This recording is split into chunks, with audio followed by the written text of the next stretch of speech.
Hello there, today we're going to talk about roller bridges. So what is the point of a roller bridge? Well, normally your string goes over the saddle at quite a harsh angle.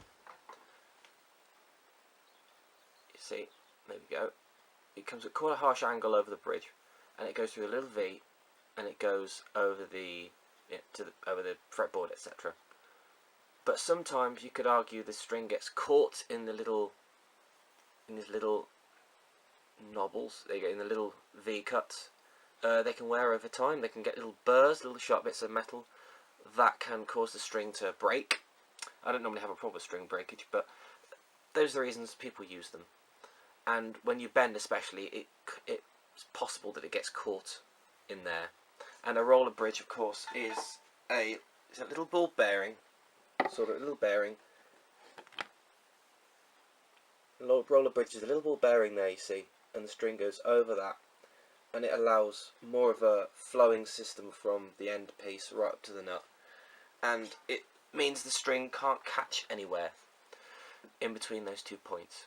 So in theory it should have better tuning stability, possibly more sustain, and it can help intonate, because it's a you've got further to go on this sort of bridge, especially you've got further to go back or forward on it. Now, one of the problems I did have on this is I could never get the Tonepros bridge to intonate. If you look at the saddle there for the G string, it's right back as far as it can go, and it's still got a little bit more scope, you see, to go back, but because of the way the locking nuts work, the mechanism on this, it wouldn't quite go back far enough, and I could have the G string in tune to fret or open string, and it's just ever so slightly out, and it was horrible.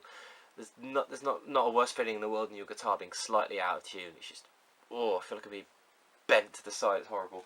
So that's why I went for this roller chunky style, because it gives me a lot more scope to intonate. And in fact, on this, I have had to flip the saddle around on the G string, because normally it would be 3 one way, 3 facing the other way, but I turned it around, which is very easy to do in this style, and now it's intonated perfectly. And it's really easy to intonate because it's little hex screw underneath. So yeah, and it comes with a little key, little Allen key you can use to adjust the screws. And once you tighten them, they don't move.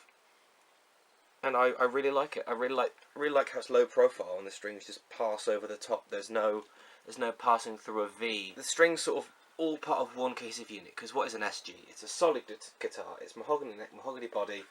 It is a plank of wood with strings on, and that's what I love about it, the simplicity of the idea, the design.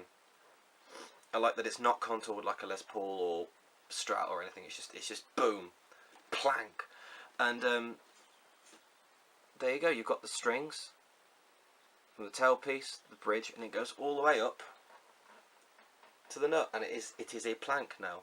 There's nowhere for the string to get caught. I recently took the Tonepros bridge and tailpiece off the red SG Betsy, because I wasn't getting on with it, frankly. The grooves for these strings are very fine little V's, and I found the strings kept popping out, and especially the bridge isn't very radius, it's very straight and very flat, and I was finding it get some fret buzz, whatever it did on it. I'm not sure if this is a aftermarket Tonepros. I bought it off a Facebook site, so I think the bloke who sold it to me said it was off a Schecter or something. So it might be one of the lower quality ones rather than the better made higher end stuff they sell normally. But either way, I couldn't get on with the bridge. It wasn't working. I found the little grub screws to hold stuff in place, which is really annoying, and the sharp edges on the saddles was a bit offensive when you're picking and palm muting. So I went on Northwest Guitars and I got one of these. This cost £16, and I really like it. It's really smooth. And as you can see, it's the chunky version. You get another version which is like a Tunematic, but instead of the flat V cells, you've got little rollers. But yeah, this is the uber chunky version, because I figure the more mass, the better.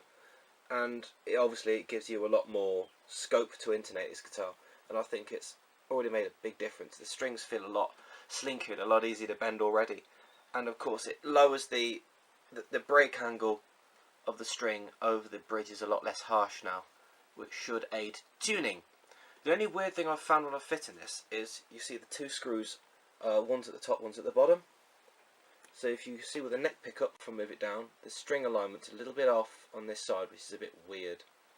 And the nut's cut right, the nuts, everything's fine at the nut. So I'm not quite sure why that is. It's probably just me, because I've never fit this style of bridge before, so I'm still getting to grips with how to set it up. But already I can feel playing it, it's a hell of a lot better. And to be honest, I don't mind the alignment being slightly off, if that's the way it has to be. If it could well be that these two screws are in the wrong place, because on my brown SG, the two tailpiece screws are slightly off to one side, and let's be honest, it's Epiphone. You're going to get this sort of thing on a cheaper guitar. So, yeah, I don't mind having a little bit more fretboard, because it gives me a little bit more room to, go over the side. But I really like it. I think if you're having problems with your Tunematic, if you find the sharp saddle's a bit offensive to your palm when you're strumming, if you want a little bit more scope for intonation, if you want more mass, maybe you're looking for a bit more sustain. I have found the sustain slightly improved, but again, that might just be due to the rollers and the slinky feel rather than the mass. That's what I think. I think mass makes a difference. So yeah, if you're looking for an upgrade for your Epiphone guitar, if you're having problems with the bridge, I'd say $16.99. You really can't go wrong. At the same time, I upgraded the tailpiece from this Tonepros that came with the bridge, because it's got a quite pronounced hump in the top, and I'm not really a fan of that. I wanted something a bit more low profile, because I tend to occasionally top wrap, and I find it wasn't quite working with that. It felt a bit offensive to the hand, a bit too intrusive. And the one I bought, the Northwest one, is a bit more evenly radiused. So there you go. I'm not going to bother doing a sound test, because frankly it sounds the same. Leave any questions in the comments, I'll get to them if I can. Thanks for watching.